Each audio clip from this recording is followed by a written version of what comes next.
The Roman Empire was absolutely huge, and as Constantine sought to unify it by making Christianity legal, using what people had in common, he also wanted to make his own position more secure. Now, not surprisingly, the capital of the Roman Empire was in Rome. Gee, go figure. Now, Rome is kind of located right in the middle of the Roman Empire. Good spot. Central location. But Rome had several problems.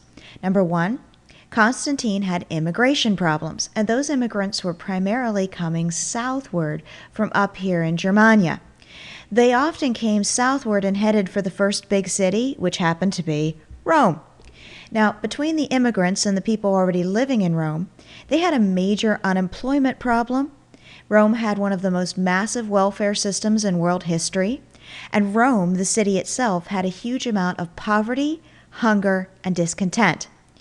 Between discontentment, immigration problems, financial problems, and the threat of attack from the Mediterranean, Constantine decided Rome was a bad place to have his capital.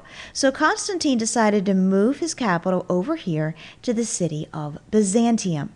Now, if you look at where Byzantium is located, it's a way better location for security reasons. It is not as open as to attack from the Mediterranean. It actually has control of a tiny little waterway between the Black Sea and the Mediterranean. It also is protected by a large and very stable political area around it. However, Constantine had a huge ego and he didn't want to have his capital in Byzantium. So he renamed Byzantium Constantinople after Constantine. Imagine that.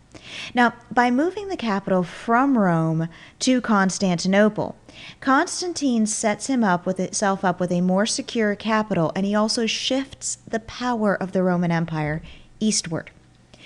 After he reaches Byzantium, he goes back and takes a look at the Edict of Milan. Now, the Edict of Milan was the declaration that Christianity was legal. It made it okay to be a Christian. You no longer got killed for being a Christian.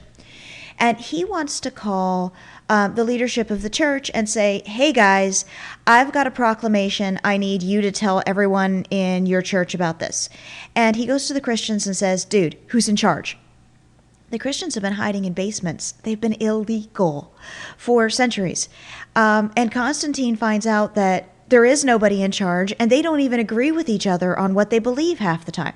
So Constantine calls together the leaders of the Christian church in a huge meeting in the town of Nicaea. We call that the Council of Nicaea. At the Council of Nicaea, they hash out what they believe, they come to an agreement on doctrine, and they also choose a number of church leaders to be authorities, management, the guys in charge, the guys Constantine can talk to. Among those are the Bishop of Rome. Now, the Bishop of Rome is going to become important to us because he's ultimately going to be the guy that we call the Pope. It's at the Council of Nicaea that we first see him acknowledged as one of the main political figures in the organization of the Christian Church. Under the rule of Constantine, the using of Christianity to get information out, making Christianity legal, moving the capital to Constantinople is highly effective. The problem is that when Constantine dies, his plans begin to fade away. And from looking like this, everything in orange belongs to the Roman Empire. The Roman Empire owns the known world. The Roman Empire looks like this. That's major shrinkage. Now, only the parts in orange here belong to the Roman Empire. Now, once again, that goes from this to that. What happens to everyone else who is part of the Roman Empire? The Romans kind of wave at him and say, okay, see ya, you're on your own, boys. The organization that the Romans had in place for over 1,000 years disappears from most of Europe. The power and organization remains in Constantinople, and therefore the primary power remains in Constantinople. For the rest of the world, most of Europe falls into a time period that we call the Dark Ages, which then gives way to the Middle Ages as they become more and more organized. The bad news is, it starts out in total chaos. The good news is, as people try to find ways to survive, they come up with very practical, logical ways that form the foundation for our world today and gives birth to the Renaissance.